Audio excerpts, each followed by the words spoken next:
Israel and Palestinians in Gaza. Similar story back then, indiscriminate bombardment, indiscriminate aiming and shooting at civilians.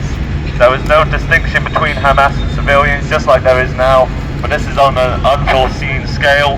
We're seeing it like we've never seen it before, and this poem very much evokes that kind of scale of evil and that scale of civilian death. The more you kill them, the more they will fight. The more you maim, the more hatred you light. The more you bomb, the stronger they grow. They have no guns, just stones to throw. Yet in front of your bullets, their young men run. No fear, no protection, brave men, everyone. You've taken their lives, their freedom, their kin. Over all these decades, compounding your sin. A sin that no God can lift from your hearts. It will eat you alive. Dead children are darts. You can never repair the harm you have done. You embody all evil under the sun. Forever the future will echo your name. Damned is Israel, destroyed by your shame. Israel is pierced, is destroyed by its pride, and wanton destruction, now seen worldwide. Now again, that was written by Millie Razak in 2021. Now we'll just take 5 minutes in silence, just to keep our brothers and sisters in Palestine in our thoughts, in our prayers. Please, if you wish to do a silent prayer, you can do that as long as they know that we're here, still standing for them, still making our voices heard. Well, we continue to shed light on the human rights abuses happening in Gaza and the West Bank. In addition to now over 23,000 deaths and an estimated 10,000 missing or buried under rubble from the incessant bombardments, we report on the escalating numbers of enforced disappearances. These amount to thousands of Palestinians, including children, being illegally detained, and in many cases there is evidence that these detainees are being ill-treated and humiliated. Amnesty reports on the appalling spike in dehumanising and racist rhetoric against Palestinians by various Israeli government and military officials, and on the imposition by Israel of an illegal siege in Gaza. Amnesty tweeted yesterday that Gaza has been in a communications blackout for over a week, the 9th such blackout in the last 3 months. Where was this reported in the mainstream media? Nothing on the BBC or Sky News. South Africa's International Court of Justice application cites damning evidence for violations of international law. It also cites research by Amnesty highlighting that Israel's system of domination and oppression of Palestinians amounts to apartheid. Amnesty continues to campaign against the sale of arms and components from the UK to Israel. To date, ministers have refused to halt transfers of UK arms and associated military equipment, including those dispatched to the US and used in F-16 fighter jets. Last month, Defence Secretary Grant Shapps apparently sought to minimise the importance of UK arms transfers, saying the quantities were relatively small. And when I emailed Kettering MP Philip Holloway, he dismissed this as only components, said it was only 42 million worth last year. Since 1967, we have consistently supplied arms to Israel, amounting to hundreds of millions of pounds and resulting in countless Palestinian deaths. Zara Sultana, MP for Coventry South, reports that newly released papers show that at the start of the war, the Foreign Office set up an internal assessment process. This raised concerns as early as the 10th of November, concerns that have been raised on several subsequent occasions and have not been acknowledged by the government, and we still continue to arm Israel. Today is on the wrong side of history. That seems to be never truer than right now. We must not allow this to clamp down on our rights. Amnesty has an online petition to demand that the Home Secretary scraps the anti-protest laws today. Please sign it.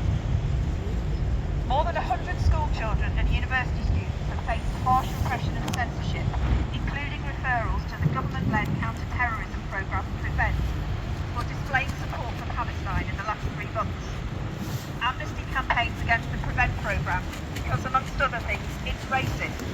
The criteria for identifying free terrorists are broad, vague and widespread, and Muslims are disproportionately targeted by the Prevent programme.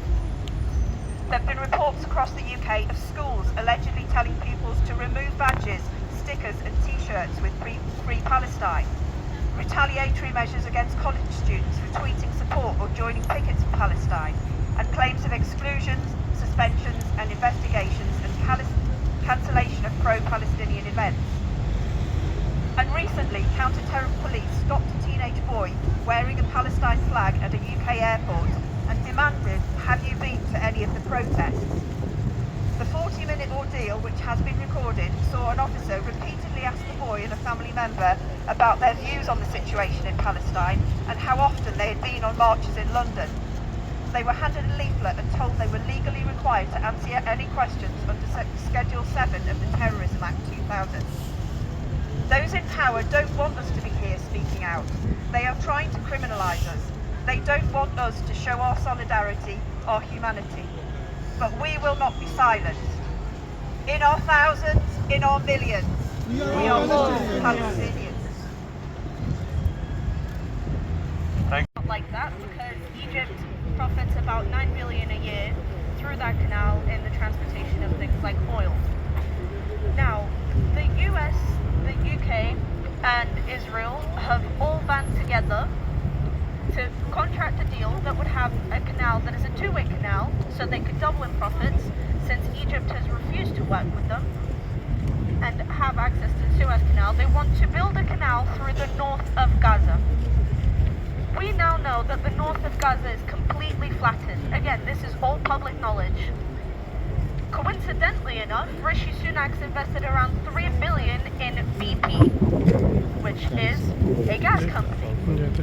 And this comes as no surprise. Around October 7th, everyone talks about Hamas, but nobody talks about the deal that was struck just around October 7th. If you go on Google, it's not hidden, it's there. Between the deals of the US, the UK and Israel, and the building of this canal. What we can now also see, if you go on Google Satellite, you can see the flattened area of Gaza, and you can see a man-made line that is being brought through Gaza, which is where the plan is for that canal to be built. As I was saying, a lot of people think that this ritualistic humiliation of Palestinians is something new to the war. That is not the case. Israel has done it for years, decades. We can see evidence of an apartheid system in the West Bank. In the West Bank, Israeli settlers who are on Palestinian land, internationally recognized Palestinian land, they are subjected to civil courts. If they commit a crime, they are subjected to civil courts, Israeli civil courts. If Palestinians commit that same crime, they're subjected to military courts with a 99% conviction rate. Now, I don't know about you, but I don't know a single justice system out there that has a 99% conviction rate. Not a just one, not a fair one, not an equal one. They have no right to appeal, and similarly, it's systemic. They rarely get And in Ireland, we completely support the Palestinians at every level. The Irish flag is flying on the government buildings in Ramallah next to the Palestinian flag. And we have the Palestinian flag flying on the government buildings in Dublin. So throughout Europe, believe me, Ireland stands for the Palestinians. Now,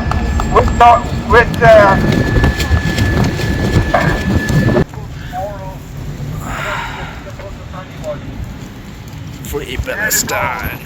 Somebody knocks at your door at 2 o'clock in the morning, you come down and open the door, and there's a family, man and a woman, with 4 children, they all have suitcases, and the police are with them. And the man said, she had a belted pen, and she's writing on her arm, her name in big letters. She said, "Mom, when I die, you'll be able to find me, because my name is here."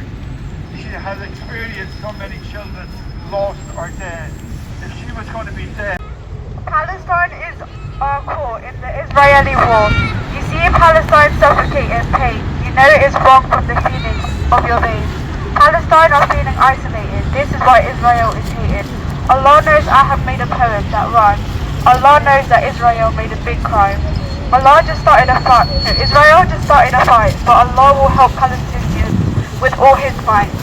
But Allah, in the past, I said, inshallah, Palestine will be free one day, before the last day. Gaza, Gaza, please don't cry, we will never let you die. Why kill humanity? Why kill innocent civilians? warahmatullahi wabarakatuh. Firstly, I'd like to thank my local brothers and sisters for making this effort. I know it's really terrible cold today, and firstly when I was here, I thought nobody's coming. Alhamdulillah, so many brothers, sisters, especially children are here. I'd like to thank behalf of Kobe community for coming today, and hopefully we have another process as Tom mentioned.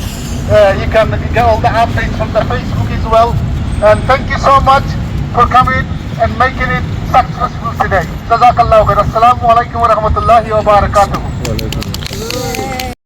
Free, free Palestine! Free, free Palestine! Free, free Palestine! What do we want? Ceasefire! When do we want it? Now! Free, free Palestine! Free, free Palestine! Free, free Palestine!